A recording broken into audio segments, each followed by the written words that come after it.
भगवान श्री कृष्ण कहते हैं, मरे हुए लोगों की ये तीन चीजें कभी नहीं लेनी चाहिए। यह कथा उस समय की है जब द्वापर युग अपने चरम पर था। धर्म और अधर्म के बीच संघर्ष चल रहा था। भगवान श्री कृष्ण ने धरती पर अपने दिव्य अवतार से अनेकों राक्षसों का विनाश किया और धर्म की पुनः स्थापना की। कुरुक्षेत्र का युद्ध समाप्त हो चुका था, पांडवों को राज्य प्राप्त हो चुका था और धीरे धीरे धर्म की जड़ें पुनः गहरी होने लगी थीं। किंतु उस समय भी ऐसे कई प्रश्न थे जो मनुष्य के मन में असमंजस की तरह डोलते रहते थे। मृत्यु, पुनर्जन्म, आत्मा की गति और मरे हुए मनुष्यों से जुड़ी हुई वस्तुओं का धर्मशास्त्र में क्या स्थान है? इन्हीं शंकाओं के समाधान हेतु एक दिन युधिष्ठिर, अर्जुन, भीम, नकुल और सहदेव ने प्रभु श्री कृष्ण से एक अत्यंत रहस्यमय प्रश्न किया। हस्तिनापुर का राजप्रासाद। एक सायंकाल श्री कृष्ण राजसभा में विराजमान थे।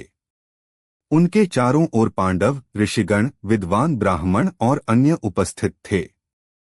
युधिष्ठिर ने हाथ जोड़कर विनम्रता से प्रश्न किया, हे जनार्दन, हे गोविंद, हमने सुना है कि मरे हुए लोगों की कुछ वस्तुएं ऐसी होती हैं जिन्हें ग्रहण करना पाप के तुल्य होता है। क्या आप हमें वह ज्ञान देंगे जिससे हम और यह समस्त प्रजा भी सतर्क रह सके? भगवान श्री कृष्ण मुस्कराए। उनका तेज मुखमंडल दिव्य आभा से चमक उठा। उन्होंने शांत स्वर में कहा, हे धर्मराज, तुमने एक अत्यंत गंभीर प्रश्न पूछा है। यह केवल भौतिक वस्तुओं का विषय नहीं, अपितु यह आत्मा, धर्म और ब्रह्मा की गति से जुड़ा हुआ विषय है। सुनो, मैं तुम्हें एक प्राचीन कथा सुनाता हूँ जो सत्य है और वेदों तथा पुराणों में वर्णित है। कथा का आरंभ प्राचीन काल में एक ब्राह्मण और रहस्यमयी वस्तुएं। बहुत प्राचीन समय में नैमिषारण्य नामक तीर्थ में महर्षि गर्ग, ऋषि शौनक और अन्य मुनि तपस्या में लीन थे। उन्हीं दिनों एक ब्राह्मण था, नाम था रत्नधर। वह अत्यंत निर्धन किंतु विद्वान था। धर्म में आस्था रखता था और सदैव दान पुण्य करता रहता था। एक दिन उसके गांव के राजा की मृत्यु हो गई।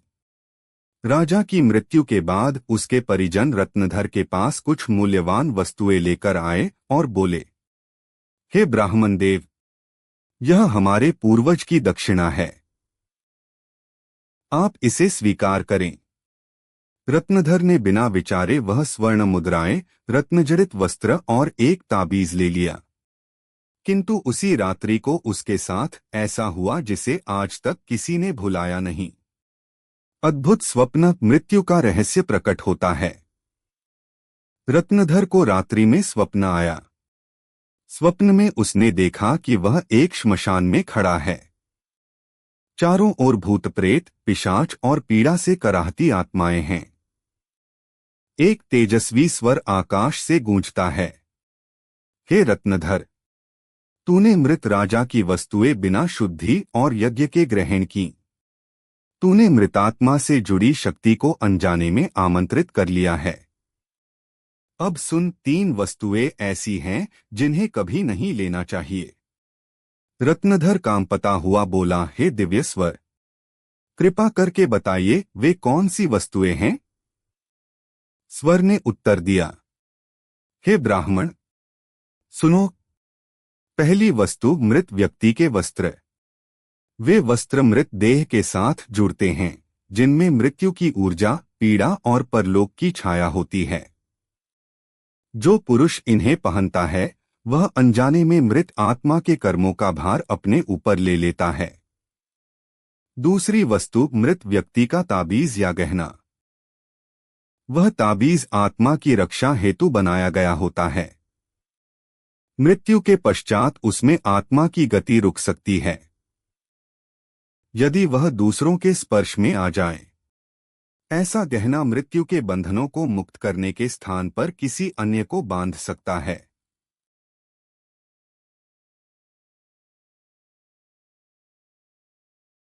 तीसरी वस्तु मृत व्यक्ति का अन्न या धन। यह वस्तु यदि धर्मानुसार दान न की जाए तो वह पितरों को बाधित करती है। ऐसे धन को अपनाने वाला स्वयं ऋण का भागी बनता है। यह पुण्य नहीं अपितु पितृदोष का कारण बनता है। स्वप्न समाप्त हुआ। रत्नधर घबराकर उठा, उसके शरीर से पसीना बह रहा था। प्रातः होते ही वह उन वस्तुओं को यज्ञ में आहुति देकर दान करने चल पड़ा।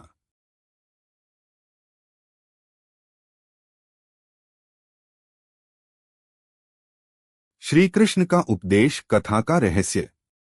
कथा समाप्त कर श्री कृष्ण बोले, हे धर्मराज, यह केवल एक ब्राह्मण की कथा नहीं, यह आत्मा की गति, धर्म और शुद्धि का रहस्य है। मरे हुए मनुष्य की वस्तुएं केवल भौतिक नहीं होती, उनमें उसकी सूक्ष्म ऊर्जा, कर्म और आशाएं भी समाहित होती हैं। बिना विधि विधान के उनकी वस्तुएं ग्रहण करने से न केवल पितृदोष लगता है, बल्कि उस आत्मा की मुक्ति में भी बाधा उत्पन्न होती है।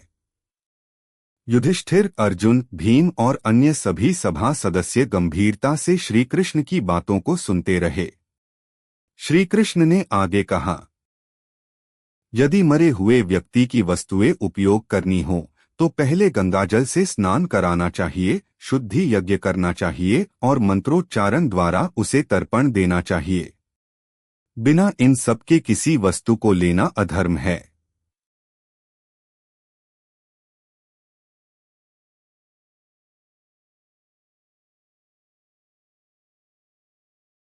वेदों में इसका प्रमाण।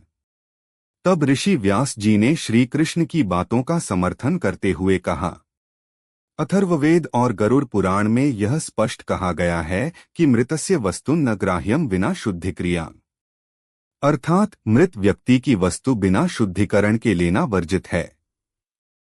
ऐसा करने से न केवल दोष लगता है, बल्कि घर में दरिद्रता, रोग और मानसिक अशांति का प्रवेश हो जाता है।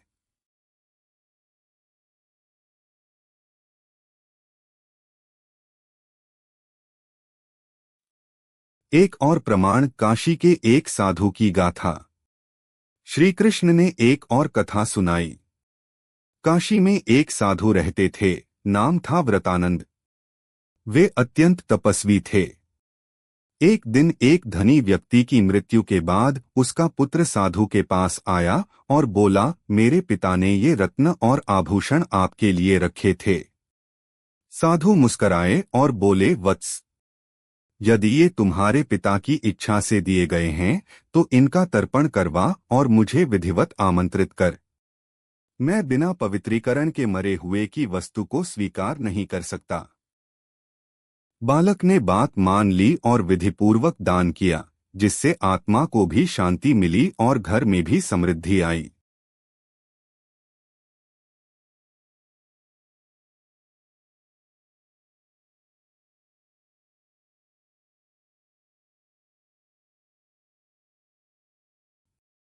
धर्म का सार। भगवान श्री कृष्ण अंत में बोले, जो मनुष्य मरे हुए व्यक्ति की वस्तुएं लालचवश बिना धर्म विधान के लेता है, वह केवल उसके धन का ही नहीं, उसके अधूरे कर्मों का भी उत्तरदायी बन जाता है। इसलिए हे अर्जुन, हे भीम, हे धर्मराज, मृत्यु के बाद शुद्धि, तर्पण और गंगाजल का प्रयोग आवश्यक है। तभी आत्मा को गति और जीवितों को शांति मिलती है। सभी सभा सदस्य भाव विभोर हो गए। पांडवों ने संकल्प लिया कि अब कोई भी मृत व्यक्ति की वस्तु को बिना शुद्धि के ग्रहण नहीं करेगा। और तभी आकाश से दिव्य ध्वनि गूंजी, यत्र धर्मः तत्र श्रीकृष्णः, यत्र श्रीकृष्णः तत्र विजय। यह कथा वेदों के मूल भाव से प्रेरित है और हमें यह सिखाती है कि मृत्यु के पश्चात आत्मा की गति और जीवितों की मर्यादा दोनों ही धर्म के पालन से जुड़ी होती है। इसलिए मरे हुए लोगों की वस्तुएं तभी लें जब शुद्धि की पूर्ण क्रिया हो जाए, वरना वह पाप के तुल्य हो सकती हैं।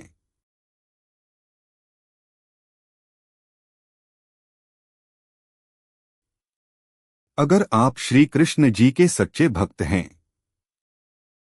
तो चैनल को सब्सक्राइब करो और वीडियो को लाइक करके कमेंट में जय श्री कृष्णा लिख दीजिए।